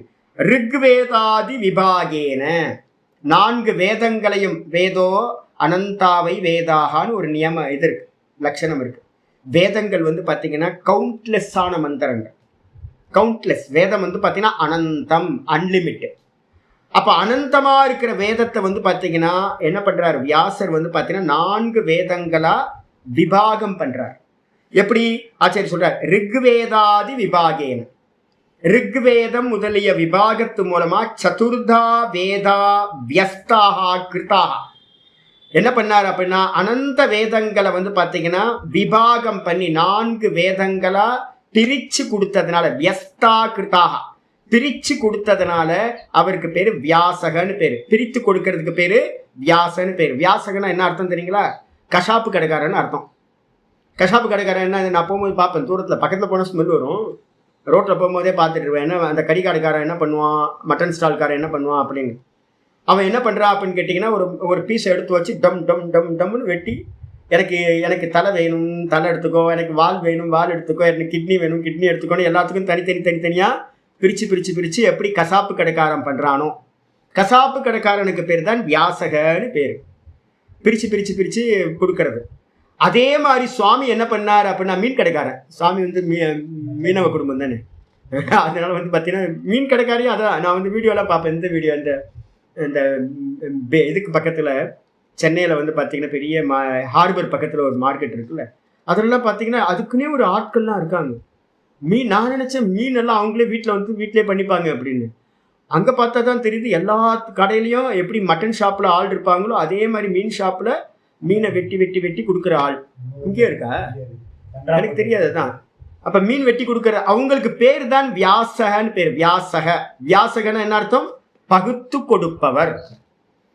அப்ப வேதத்தை வந்து பாத்தீங்கன்னா 4ஆக பகுத்து கொடுத்ததுனால பகவானுக்கு பேர் வியாசகன்னு பேர். ஆத்யோ வேதக ஏக விம்சதிதா கிருதக. முதல் வேதம் இது ரிக்வேதம். இந்த ரிக்வேதம் எத்தனை சாக்கைகளை உடையது அப்படின்னா ஏக விம்சதி, 21 வெரைட்டி ரிக்வேதம். அதுக்கப்புறம் த்விதீயனா 2வது வேதம் எது? ரிக்கு யஜுர்வேதம். யஜுர்வேதம் எத்தனை விதம் அப்படின்னா ஏகோத்தர சததா, 101 விதம் வந்து பார்த்தீங்கன்னா ஏக உத்தர சததா 101 வந்து வெரைட்டி வந்து யஜுர்வேதம். சாமவேதம் வந்து பார்த்தீங்கன்னா சகசிரதா, சாமவேதம் 1000 சாக்கைகள். அதுக்கப்புறம் அதர்வ வேதம் வந்து பார்த்தீங்க அப்படின்னா நவதா, 9 விதம் வந்து பார்த்தீங்கன்னா நவதா. இவ்வாறு ஷாக்கா வேதேன கிருத்தக. இந்த விதமா ஆச்சாரியர் என்ன பண்ணார், பிரிச்சு கொடுத்தார். 1131 வருமா? மொத்த வேதம் என்னது? 1131 வரும். 21 101 22 ஆயிடுச்சு, 22 31. ஆமாம், 1131. இந்த வேதத்தோட கவுண்டிங்ல வந்து பார்த்தீங்கன்னா பலவிதமான வேதங்கள் இந்த ஸ்கூல்ஸ் இருக்கு. 1180ன்னு சொல்லுவாங்க, 1181ன்னு சொல்லுவாங்க, 1030ன்னு சொல்லுவாங்க, 1031ன்னு சொல்லுவாங்க. இது மாதிரி பேதங்கள் இருக்கு. இந்த இடத்துல ஆச்சாரியர் என்ன பண்ணியிருக்கார், 1131 வேதங்கள், சாக்கா வேதங்கள் 4 வேதங்கள்லயும் இருக்கு. இதை பிரிச்சு கொடுத்ததுனால பகவானுக்கு பேரு வியாசகன்னு பேரு சொல்றாச்சு. இதுக்கப்புறம் வந்து பாத்தீங்கன்னா 573வது நாமம் வாச்சஸ்பதிர் அயோனிஜகா. வாச்சஸ்பதினா என்ன அர்த்தம்? ஆச்சாரியர் சொல்றார் வாச்சஸ்பதிர் அயோனிஜக அர்த்தம் வாச்சோ. வாக்குனா என்ன சுவாமி அப்படின்னா வித்யா யாஹா பதிகி. நிறைய பேருக்கு வந்து பார்த்தீங்கன்னா நம்ம கைலாஷ் ஆசிரமத்தில் வந்து பார்த்தீங்கன்னா விஷ்ணு தேவானந்த சரஸ்வதினு விஷ்ணு தேவானந்த கிரின்னு ஒரு சுவாமி இருந்தார். ஒரு 2-3 மடாதிபதிகளுக்கு முன்னாடி. தயானந்த சுவாமிலாம் முன்னாடி, ரொம்ப முன்னாடி. சின்மயானந்தாவோட குருநாதர்லாம் ஃப்ரெண்டு. நம்ம யார், தபோவன் மகராஜ், சிவானந்த சுவாமி, விஷ்ணு தேவானந்தாலாம் ஒரே ஒரே ஃப்ரெண்ட்ஸ் எல்லாமே. அந்த விஷ்ணு தேவானந்த சுவாமி தான் வந்து பார்த்தீங்கன்னா கைலாசாசனம் புக்கு எங்கேயாவது வாங்கினீங்கன்னா டிப்பணி வந்து பார்த்தீங்கன்னா அவர் தான் பண்ணிப்பார். ரொம்ப ஞானம், பரம ஞானம். இப்போ நம்ம வித்யாலாம் எங்கேருந்து மூலம் அப்படின்னு கேட்டிங்கன்னா, ஏன் இப்போ உங்களுக்கு நினைவுபடுத்துகிறேன் அப்படின்னா, இப்போ என்கிட்ட இருக்க வித்யாவோட மூலம்லாம் அங்கேருந்து தான். நிறைய வந்து பார்த்தீங்கன்னா அங்கேருந்து தான் வந்தது. அவர் மூலமாக தபோவன் மகராஜ் மூலமாக அப்படியே எங்களோட பரம்பரை அப்படியே வருது. அப்போ மூலம் வந்து விஷ்ணு தேவானந்த கிரி அப்படின்னு பேர். அவருக்கு வந்து கவர்மெண்ட் என்ன பண்ணியிருக்கு அப்படின்னு கேட்டிங்கன்னா, வாச்சஸ்பதி அப்படின்னு ஒரு பட்டமே கொடுத்தது. பெரிய வாச்சஸ்பதினா என்ன அர்த்தம்? எங்கேயாவது வாச்சஸ்பதின்னு இருக்கணும். அந்த வாச்சஸ்பதினா என்ன அர்த்தம்னா, வாக்குனா எதை குறிக்கிறது அப்படின்னா வித்யையை குறிக்கிறது, ஞானத்தை குறிக்கிறது. இதை வந்து பார்த்தீங்கன்னா டீச்சிங் பண்ணுறவங்க அதில் வந்து ரொம்ப ஸ்காலராக இருப்பாங்க. நல்ல டீச்சிங்கில் ஸ்காலராக இருக்கிறவங்களுக்கு பேர், நிறைய பேருக்கு பேச தெரியாது தெரியுங்களா, வித்யா இருக்கும். நிறைய பேர்கிட்ட வித்யா இருக்கும், நல்ல ஞானம் இருக்கும், ஆனால் வந்து ப்ரெசன்டேஷனே தெரியாது. சில பேர்கிட்ட வித்யா கம்மியாக இருக்கும் என்ன மாதிரி, ஆனால் பேசுறது வந்து பார்த்தீங்கன்னா எப்படியாவது எதையாவது சொல்லி விட்றது, அது மாதிரி இருக்கும். எதிர்க்க இருக்கவங்களுக்கு கரெக்டாக வந்து பார்த்தீங்கன்னா உட்கார வச்சு எதையாவது போதம் பண்ணுறது. ஆனால் ரொம்ப புத்திசாலிகளாக இருப்பாங்க, ஆனால் பேசுறதுக்கே தெரியாது, தத்தக்கா புத்தக்கான்னு பேசுவாங்க. இப்போ பெரியவங்கலாம் பார்த்தீங்கன்னா தெரியும், சில பேருக்குலாம் பேசவே தெரியாது, பேசுறதுக்கே தெரியாது. என்னடா நம்ம பர்சனாலிட்டி நினச்சிருப்போம், இவங்க பெரிய ஆளாக இருப்பாங்க போல இருக்கு அப்படின்னா, பக்கத்தில் போய் அவங்க பேசுறத கேட்டோம் அப்படின்னா ஒரு வாக்கியத்தை வந்து பார்த்தீங்கன்னா ஒழுங்காக பேச தெரியும், குளறி பேசுவாங்க. நான் பார்த்துருக்கேன் நிறைய பேர் சொல்ல மாட்டேன், நிறைய பேர் எனக்கு ஆச்சரியமாக இருக்கும். நம்ம நினைச்சோம் பெரிய ஆள் நினைச்சோம். அப்போ வந்து பார்த்தீங்க அப்படின்னா வாக்கு வந்து பார்த்தீங்கன்னா சரஸ்வதி கொடுக்கறது. இந்த வாக்கு வந்து சரஸ்வதியோட அனுகிரகம். நம்ம டெய்லி படிக்கிறோம் தெரியுங்களா, பிரணோ தேவி சரஸ்வதி படிக்கிறோம்ல, வாஜினீவதி. அப்ப டெய்லி வந்து பார்த்தீங்கன்னா சரஸ்வதியை வாச்சஸ்பதின்றதுக்கு அர்த்தம் வித்யான்னு பேரு. வித்யாக்கு தலைவனா இருக்கிறவர்களுக்கு பேரு, அந்த ஹோல்டு இருக்கிறவங்களுக்கு பேர் வாச்சஸ்பதி அப்படின்னு பேர். ஒரு பிரம்மசூத்திரத்துக்கு ஒரு பெரியவர் எழுதினார், எல்லா சூத்திரங்களுக்கும் எல்லா தர்சனத்துக்கும் வாச்சஸ்பதி மிஸ்ரர்னு ஒருத்தர் இருந்தார். நம்ம வந்து பார்த்தீங்க அப்படின்னா ரொம்ப ஸ்பெஷல். பாமதி அப்படின்னு ஒரு டீக்கா எழுதியிருக்கார் பிரம்மசூத்திரத்துக்கு, வாச்சஸ்பதி மிஸ்ரர்னு பேர். சர்வ சாஸ்திரங்கள்லையும் அவர் என்ன பண்ணார்னா எல்லாத்துக்கும் கமெண்ட்ரி பண்ணார். சாங்கியம், தர்க்கம், நியாயம், வைசேஷிகம், யோகம் எல்லாத்துக்குமே இருக்கு. நான் வந்து பார்த்தீங்கன்னா வாச்சஸ்பதி மிஸ்ரோட தான் வந்து பார்த்தீங்கன்னா ஃபாலோ பண்ணேன். யோகத்துக்கெல்லாம் நான் தான் அவர் தான் ஃபாலோ பண்ணுவேன். நிறைய ரெஃபரன்ஸ் வந்து நான் அவர்கிட்ட வந்து ரொம்ப எடுப்பேன். அவருக்கு பேரே வாச்சஸ்பதி மிஸ்ரர்னு பேர். அப்போ வாச்சஸ்பதின்றது ஒரு டைட்டிலா, யாரெல்லாம் வித்யால ஹோல்டா பெரிய ஆளா இருக்காங்களோ அதை டீச் பண்றாங்களோ அவங்களுக்கு பேர் வாச்சஸ்பதினு பேர். அப்போ வாச்சஸ்பதியாவும் அப்போ நான் சொல்லுவேன் என்னன்னு கேட்டிங்கன்னா, இப்போ நான் டெய்லி கிளாஸ்ல வந்து உட்காரும் போது என்ன சொல்லுவேன் தெரியுங்களா, உள்ளுக்குள்ள சொல்லிப்பேன், சுவாமி நீ பேசு சுவாமி, சுவாமி நீ பேசு சுவாமி. ஏன் அப்படின்னு கேட்டீங்கன்னா, நான் பேசல சுவாமி, நீ பேசு சுவாமி. ஏன் அப்படின்னா வாச்சஸ்பதி யாரு? வாச்சஸ்பதி சுவாமி தான். இந்த வாகிந்திரிய ரூபம் என்னன்னு கேட்டீங்கன்னா விராட்டுன்னு பேரு. இந்த வாக்குக்கு வந்து அதிஷ்டான தேவதா அக்னி. இந்த இப்ப நான் பேசுறேன்ல, இப்ப பேசும்போது கணீர்னு வருதா, இது வந்து பாத்தீங்கன்னா அக்னி தத்துவம். இது இந்த வாக்குன்றது வந்து பாத்தீங்கன்னா விராட்டு, மனசுன்றது ஹிரண்ய கர்ப்பர். அப்ப வந்து பாத்தீங்க அப்படின்னா பிராணன்றது ஈஸ்வரன். அப்போ வந்து பார்த்தீங்கன்னா வாகிந்திரியத்தை வந்து பயன்படுத்தும் போதெல்லாம் இது வந்து ஸ்தூலம் விராட் அப்படின்னு மனசுக்குள்ளார வரணும். அப்போ நம்ம பேசுகிற வாக்கெல்லாம் எந்த ஞானம் பேசினாலும் அது சுவாமி, விராட் ரூபமாக இருக்கிற சுவாமி தான் பேசுகிறார். நான் டெய்லி காலையில் எந்த பாடம் எடுக்கும் போதும் மனசுக்குள்ளார எல்லாம் சொல்லி முடிச்சதுக்கு பிறகு எல்லா தியான ஸ்லோகங்கள்லாம் சொல்லி முடிச்சதுக்கு பிறகு, சுவாமி நீ பேசு சுவாமி, நான் குவைட் ஆயிடுறேன், நீ பேசு சுவாமி அப்படின்னு. ஏன் அப்படின்னா இந்த ஞானம் சுவாமியோட. இந்த பீட்டத்தில் உட்கார்ந்தோம் அப்படின்னா சுவாமி தான் பேசுறார். குரு பிரம்மா, குரு விஷ்ணு, குரு தேவோ மகேஸ்வரா, குரு சாட்சாத் பரம் பிரம்ம தஸ்மை ஸ்ரீ குரவே நமஹா. அப்போ வந்து பார்த்தீங்கன்னா அந்த வித்யா வந்து பார்த்தீங்கன்னா எங்கேருந்து வர்றது? நாராயணன்ட்ட இருந்தும் தட்சிணாமூர்த்திட்ட இருந்தும் பரம்பரையாக வந்துக்கிட்டே இருக்கு. இதெல்லாம் வாயெல்லாம் வெறும் டேப் மட்டும்தான். தண்ணி வந்து டேங்க்ல இருந்து வர்றது. டேங்க்ல தண்ணி இல்லைன்னா டேப்பை திறந்தா வராது.